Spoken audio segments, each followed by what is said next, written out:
एक गांव के किनारे पर एक धोबी रहता था जिसका नाम मेहताब था। वो अपने गधे चुनू के साथ काम करता था। मेहताब गांव वालों के कपड़े धोता और चुनू उन कपड़ों को एक गांव से दूसरे गांव पहुंचाने में मदद करता। दोनों की जोड़ी बहुत मशहूर थी क्योंकि चुनू न सिर्फ मजबूत था बल्कि बहुत ज़हीन भी था। एक दिन मेहताब को पड़ोस के एक गांव से कपड़े धोने का एक बड़ा आर्डर मिला। ये गांव एक घने और खतरनाक जंगल के पार था। जंगल के बारे में बहुत सी कहानियां मशहूर थीं। कहा जाता था कि वहां दरिंदे, जादूगर और पुरअसरार मखलूकात रहती हैं। मेहताब ने कभी उस जंगल में कदम नहीं रखा था, लेकिन आर्डर बड़ा था और उसे पैसों की जरूरत थी। इसलिए उसने हिम्मत की और चुनू को तैयार किया।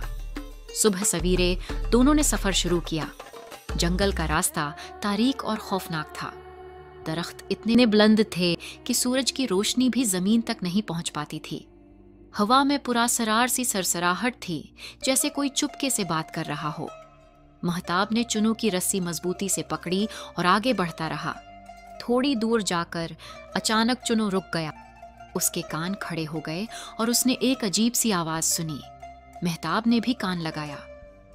दूर से एक धीमी सी गरज सुनाई दे रही थी। दोनों ने देखा तो एक बड़ा सा शेर उनकी तरफ बढ़ रहा था। मेहताब का दिल धड़कना बंद हो गया, लेकिन चुनू ने अपने मालिक को खींचकर एक घने झाड़ी के पीछे छिपा लिया।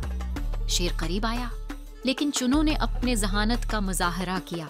उसने अपने कान हिलाकर एक अजीब सी आवाज निकाली, जैसे कोई पुरअसरार जानवर हो। शेर चौंक गया और रुक गया। चुनू ने फिर से आवाज निकाली और शेर अपना सिर हिलाकर वापस जंगल में चला गया। मेहताब ने चुनू को गले लगा लिया। तुम बहुत बहादुर हो चुनू, तुमने मेरी जान बचा ली। चुनू ने अपने मालिक की तरफ देखा, जैसे कह रहा हो, ये तो मेरा फर्ज था। दोनों ने फिर से सफर शुरू किया। अभी कुछ ही दूर गए थे, एक नदी नजर आई।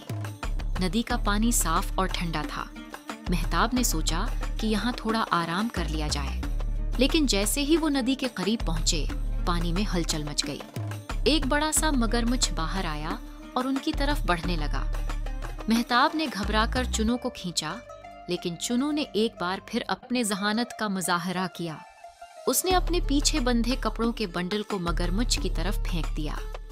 मगरमच्छ ने बंडल को पकड़ लिया और पानी में वापस चला गया। मेहताब ने चुनू को दोबारा गले लगा लिया। तुम वाकई एक जबरदस्त साथी हो चुनू, तुमने फिर मेरी जान बचा ली। अब जंगल का रास्ता तकरीबन खत्म हो चुका था। दोनों ने आगे बढ़कर गांव तक पहुंचने का फैसला किया। जब वो गांव पहुंचे तो वहां के लोगों ने उनका गर्मजोशी से इस्तकबाल किया। मेहताब ने कपड़े धोकर लोगों को वापस किए और अच्छी खासी कमाई की। वापसी पर मेहताब ने चुनू से कहा, आज का दिन हम दोनों के लिए बहुत खास था।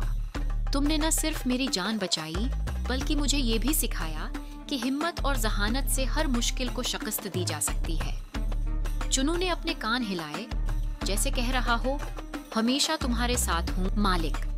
और इस दिन के बाद मेहताब और चुनू की दोस्ती और भी गहरी हो गई। वो दोनों हर मुश्किल का सामना मिलकर करने लगे और उनकी कहानी पूरे गांव में मशहूर हो गई।